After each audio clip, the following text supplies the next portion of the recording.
गई बा। अरे हरिया नथिया रे ए हरिया सरवा।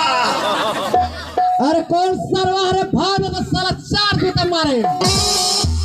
आलता घर में बोलो था किंगरी बा गोरिया बता जा भाग साल ने तो 4 जूता मारे। निकल सरवा है ना निकल। अरे हमरा अब निकला हमरा बुखार लागल बा। ए तोरे बुखार लागल बा। हां तो चल जो मोतिहारी शौचालय में वही जो तोरा कमरा भाई बताओ तो नया कंपनी खुलल बा ठेल ठाल सालफा आ सूट बूट पुनिया ले ले बुखार छोड़ जाई। चल ए कहां बाबू बोला ताई चल तो जल्दी चली ना चल रे मऊ निकल रे होई कथिया महाराज। ओ अब याद आ गया। ए बड़ी के देना कथिया सुनी ना जानता नहीं कहा का हो रौरा बाइक खाके में बड़ी दिक्कत होत लगे ना तो हमार भैया लिया के पेट्रोल पंप खोला दिले हैं। ऐसो को बड़वा में सरवा मसो खोल के यवा साल में पेट्रोल पंप उखड़ेला रे तो इरोला खबर नरकोटिया को ए तरोला का तो ई गांव में चलई ह मसो खोल के सो को बड़वा में के लेला। हां हमार लिया के भैया हलवाले हैं। ओई हां मेरा कहां नहीं तो पेट्रोल पंप नीचे से प्रेशर मारता हो तेल प्रेशर मारेला प्रेशर मारता एक बटन कहां बा है दे बा हाय देखा तनी नो हां ये से दाबे नो तई बटाम ह हां आई बा करंट मारता कैसे नहीं वो बोला तनी करंट मारेला ए में डीजल धराई ए में 50 रुपए पेट्रोल चाहिए तो 50 दबाई 100 रुपए का चाहिए तो 100 रुपए दबाई। अब मोबिल के मुंह बिगला हो आ मोबिल है ने से बिगेला। हां बाप रे देखिए तो तनी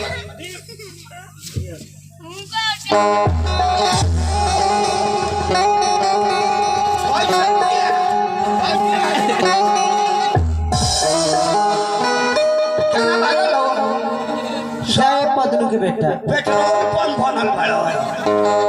आवाज सर का पागल आवाज सर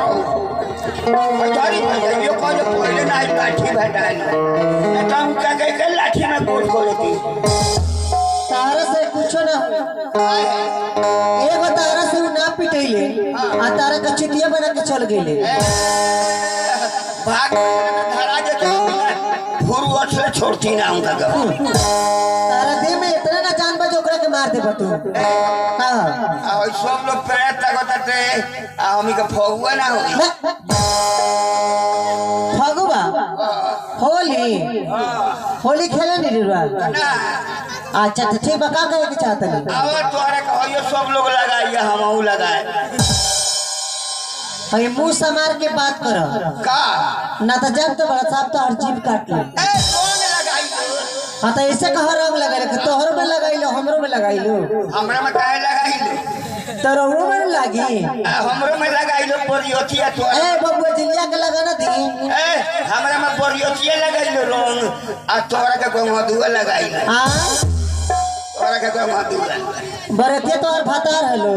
हां तोहर भतार हलो बोरियोतिया हां हमर भतार ना होले तो हमर देवर होल देवर जी ए हमर देवर होल अच्छा ठीक बा अच्छा देवर हलो तेगो बात कही हमरे के तो शादी के लिए अइलो अभी तो के लिए सुहाग रात ना मनौलो आहै जितना पुरवैया हवा बहत बनो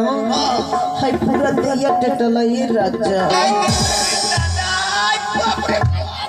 अरे हम सुहाग रात आज बनाइए के छोड़ो तो बिछौना करे तब न अब बिछाव खटिया आज यही जो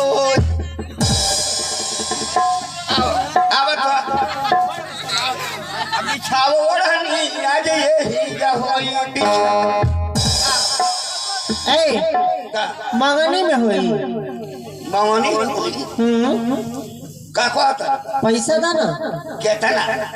100 हाँ आई पहले टिपाटी फूल दे सुनो मनी ठोको जो मजा खाली में वो मजा थाली में नहीं है जो मजा साली में वो मजा घर वाली में नहीं तो जा तनी ए ओए बुकिना अब अच्छो आगरा तो बनाइए लबराई के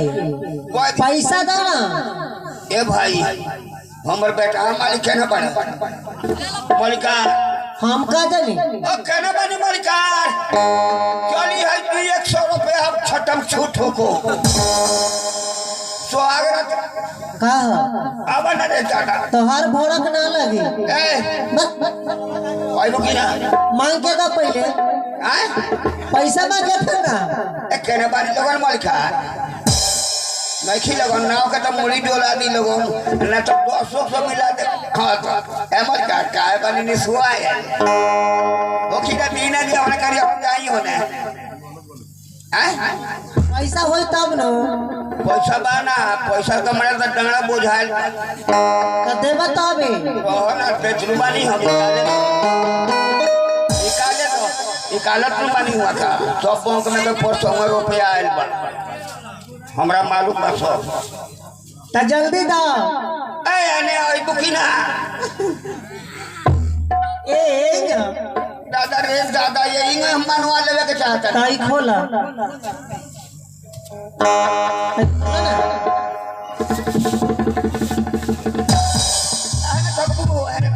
आई ना आई बाप रे बाप देखी कहा आई बाप रे ढोड़ी हो कि आज हमके कचौरी हो रे अरे मैं 50 ग्राम पानी धो दिया था तो बोरिए क्या लोग दाढ़ी बन गई हाँ तो चला ही देखो पैसा दला पैसा हाँ तो नहीं का पैसा तो का कर त मांग के दा ना बरियते लोग से ये जी कहने भाई लोगों ने 10 रुपए गिने लोगों ने जगह हम बोस लगा हाथ दी काहे भाई लोगों ने हां मोर हम अरोब लोगन में हरारू हुई